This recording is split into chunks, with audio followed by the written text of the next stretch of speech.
After what has been a great start to the season for Charles Leclerc, it's been downwards since Miami. He's nowhere near his own level of performance that we all come to expect from Charles Leclerc. And this has got people wondering, what has happened to Charles Leclerc? Let's talk about it. My name is Aryan, and you are watching Racing Insights.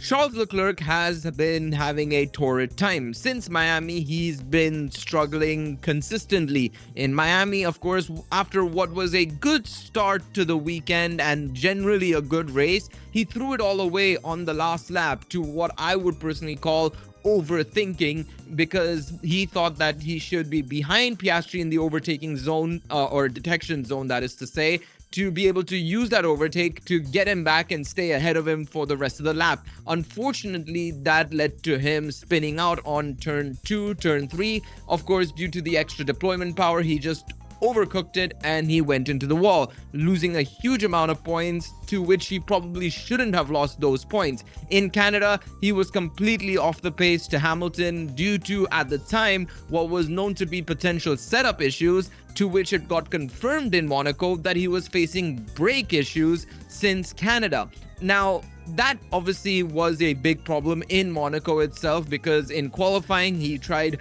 oversending it and of course binned it on his final qualifying lap, to which he might have been able to start a bit higher, potentially start ahead of his own teammate in Monaco, which would have obviously provided him with a better, race overall. And then in the race itself, he completely crashed, not due to his own fault, but due to the brake issues he's been having, where 3 of his brakes just weren't working. And then in Spain, of course, we know what happened in qualifying. Again, too much overzealousness from Charles after what had been a good start to the weekend, switching brakes to what Hamilton has been using, of course, the carbon industry brakes, and then doing really well in setting the car up. He crashed in qualifying, having to start 10th in the race. And then at the end of the race, trying to catch Verstappen, he ended up having reliability issues, facing hydraulic issues, and had to retire the car. And then obviously in the most recent race in Austria, he was nowhere. He was absolutely nowhere, struggling quite a bit with tire degradation. He ended up finishing 8th out of the last out of the top 4 teams, and just nowhere in pace. Now, what I do believe has been happening over the last few weeks on social media and on other platforms is Charles has been getting a lot of stick, right? There's been a lot of stick towards Charles and also towards Ferrari for what has been a struggle since Miami, right? Ever since the end of the spring break that we had, of course, right? Obviously, due to the cancellation of the Saudi Arabian and Bahrain Grand Prix, it's been a torrid time for the duo, the partnership. And obviously with Charles re-signing with Ferrari recently, it's brought into a lot of debate about, 1, Charles's position in a top team, and 2, Charles's faith in Ferrari. Now, I want to talk about it as a big Charles fan and as a big Ferrari fan. I feel like I am qualified enough to talk about this, to be quite honest. I really do believe that to be the case. Obviously, everybody will have a differing opinion regarding this topic, so I want to see what you guys think in the comment section down below as well. But I feel like there is a lot more nuance to Charles's performance over the last few weeks that I feel like a lot of people are just disregarding or undervaluing, in my personal opinion. So let's talk about it, right? Because once again, as I said at the start of this video, Charles had a good start to the season. It's not like he was struggling throughout the entirety of 2026. Australia finishing 3rd, fantastic race, could have potentially challenged for, at the very least, 2nd based on the performance Ferrari had, going toe-to-toe with Russell and everything. Unfortunately, faltered when it came to the VSC.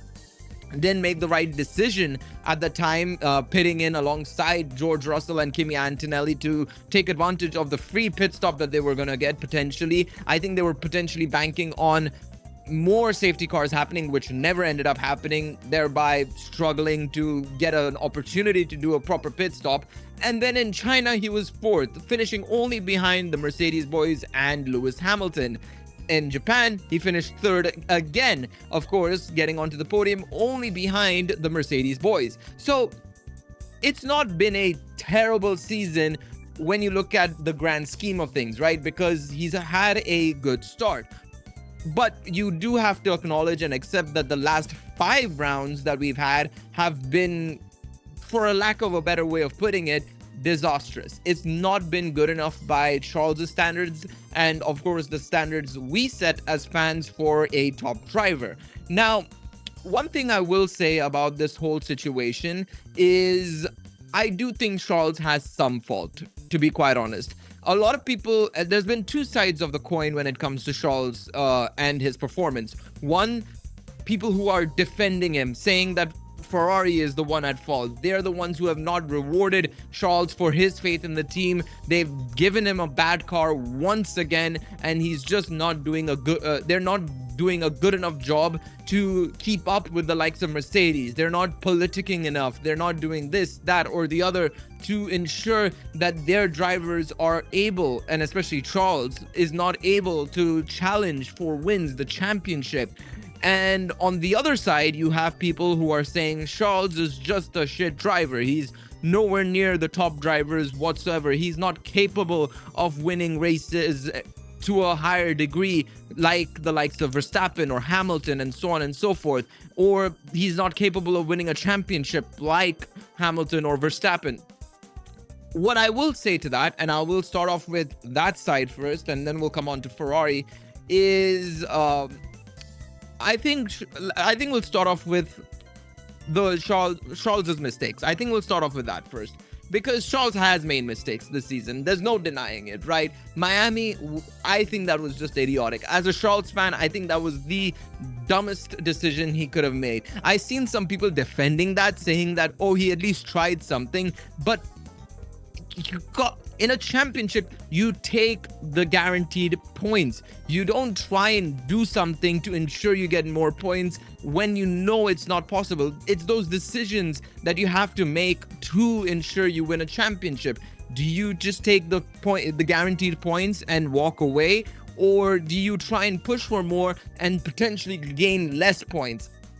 I think that is something that people need to realize, that I think Charles has that knowledge. He's done that before previously. You've seen that at the end of Abu Dhabi, you know, when he's trying to get second in the championship or try and get Ferrari, the constructors. He's thinking, he knows what's at stake. But there are times, especially Miami is one case, where I feel like he just went for it and it just didn't work out.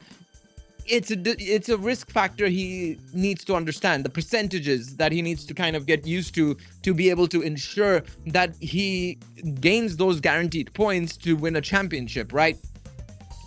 Spain was just a terrible mistake. I think that qualifying mistake is probably, it was unnecessary. Again, just too much extra. And Charles has had this issue in qualifying where he goes above and beyond. It's why he is touted as one of the best qualifiers, because he will just send it no matter what, try and get that extra bit of performance. But on a banker lap, you don't do that. You do that in the second lap. The second lap, that's fine. We saw that happen with Verstappen. The reason why Verstappen started 5th in Austria is because he set that banker lap and then he tried sending it to try and get that extra time on the corner. He was losing out to the Mercedeses, right? It's the same thing here in Spain. For Charles should have set that banker lap in the first go, and then in the second lap, then you kind of try and push forward and get a better lap in. It's why I'm not complaining too much about the Monaco lap, because at least he got the banker lap in and at Monaco, and then the second lap, of course, is where he put it into the wall, right? That's fine. You know, that happens in qualifying. It does happen. It's not unlikely to happen. You'd rather it not happen, but it's not unlikely to happen. So I would say Charles has had 2 major errors this season, in my personal opinion. But the rest of it, I don't know if I can blame him entirely, to be quite honest. And I think I'm going to talk a little bit about Charles as a driver, because I think a lot of people are forgetting how good of a driver he is. I've followed him since his F3 days, and I'm not going to talk about F3 and F2 because those series are difficult to judge. We've known this for a long time, thanks to, of course, Mechachrome shenanigans and, what's been happening, with the, luck of the draw. Do you actually finish your race? Do you get a good engine? All that sort of jazz in F2, especially. It's not worth talking about those. But since Charles's rookie season in Sauber, he has been one of the best rookie drivers we've seen come through any form of junior category or other form of categories ever, realistically. He finished really well, was putting in some seriously good performances in what was a very mid Sauber / Alfa Romeo back then.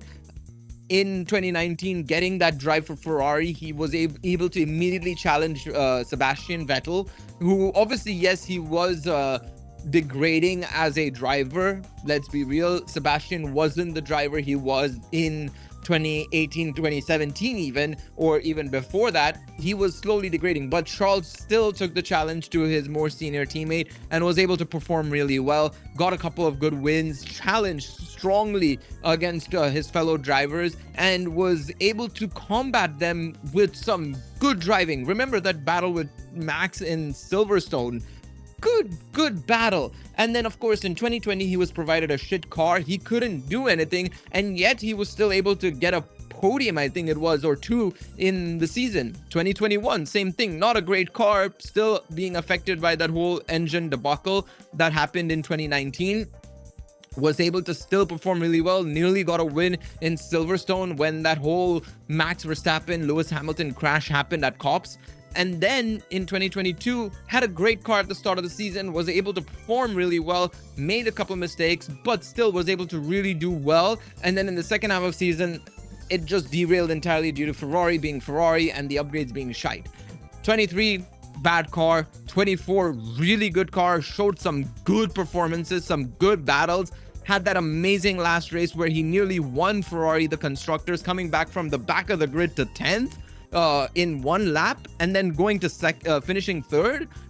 I mean, come on. We know this guy's a seriously good driver and he is capable of performing. But this season, it hasn't been his fault as to what has been happening over the last few races. I think Ferrari have had issues. Plain and simple. Ferrari's car this season has been all over the place, to be quite honest. We've known they've had a pretty piss poor engine, and that got confirmed with the 80 Euro results, basically, right? That their engine is just not as good as Mercedes's. But what's more important is their energy management and energy deployment isn't good enough either. What we have learned from Austria, and this is something that I mentioned in my race review and also my driver rankings and ratings and team rankings as well, is that Ferrari's energy deployment is so poor that at points they were 30 kilometers an hour slower than the Mercedes guys. Antonelli even said in one of the race cooldown interviews or whatever it was, I think in the cooldown room itself, he said that they were 30 kilometers an hour slower going into a corner. That is insane. That is seriously insane. And furthermore, what that energy deployment is doing, because the Ferrari has a really strong front end and a bit of a weaker rear end, they have to use a higher and aggressive power delivery, which causes the rears to spin up more, hence why we saw so much degradation for the Ferrari drivers. Now, that worked in Spain because the three-stop strategy there was actually a better decision, because every car was facing a high level of degradation. The Ferraris probably a little bit more than the others still, but they were able to take advantage of it anyways because they knew that was the better strategy to do overall. Hence why it worked out well for them tremendously. So in this sort of situation, I would say that Ferrari have been struggling in terms of just generally providing a car that is a all-round good car for the drivers, because it's just a very sensitive car. I think that's the problem that we're seeing here, is that it's a very sensitive car to where a software change causes the brakes to have problems, because the brakes were fine until Miami even, and then in Canada all of a sudden the brakes are not good enough. Like, I don't understand what is happening at Ferrari with these brakes, to be quite honest, but what I do know is that Leclerc is struggling with them big time. And what that tells me more than anything else is that, well, one, Ferrari have gone in a completely weird direction with their software, their brakes, their component architecture that's causing these problems. Even their tire wear, which we thought was actually pretty decent at the start of the season, has ended up being worse as time has gone on, especially if you look at Spain and Austria. Of course, in Spain it worked completely fine. The three stop strategy was perfect. It was probably the best strategy to be on. But you come to Austria and that's not the best strategy, and ergo you are going to struggle because of that, because you need to do the extra stop no matter what, whereas the others can get away with a two stop. That's the problem with Ferrari right now, is that they've developed the car. It is faster, generally speaking, just based on the performance. And if you compare the fact that, well, you know, with the engine and everything, they should be miles behind, they're still doing well, which is a good thing in general. But I think there has to be some form of improvement from Ferrari to help the drivers actually gain that level of confidence back in the car. And more importantly, I think in terms of Charles, I do believe that, yes, he's not completely used to these regulations as well, to be quite honest, with the deployment, the way the slow corner exits work and everything in terms of entering a corner, all that sort of stuff, the LICO. He's done a lot of LICO in the past. We know this from the 2024 and even 2025 days. But in terms of the deployment, the energy management, I think there's got to be some level of improvement from his side as well, especially when it comes to qualifying. We've heard him complain many times, and so have other drivers as well. George has complained about it, Max has complained about it, Max still is complaining about it. Of course, he's mentioned how bad Silverstone will be, but Charles also needs to improve himself as well to get back into the groove of things, and of course get back to Lewis's level, because I still do believe Charles is a top driver, no matter what anybody says. You know, the way people have been saying that he isn't a top driver, I completely disagree with them. Maybe, you know, in terms of race pace, he's not on a level of a Verstappen or Hamilton. Even as a Charles fan, will be happy to admit that maybe he's not on the same level as them, but he's like 80 to 90% of the way there still, to be honest. I mean, you've seen some of his races, the way he's performed, Monza 2024, Austin, really good performances. This kid, well, I say kid, he is older than me and he's no longer a kid. This guy knows how to drive. The problem is that, one, Ferrari, and two, just generally these regulations haven't helped in any way, shape or form. But let me know what you guys think in the comment section down below. Is this more on Charles or is this more on Ferrari? And do you think it'll recover within the season, or is it a next season for Charles that he has to wait until for his chance and a shot at championship glory? Let me know in the comment section down below. Thank you guys so much for watching. Hopefully you guys have a lovely rest of your day, and I'll see you guys next time. Ciao everybody. Bye bye.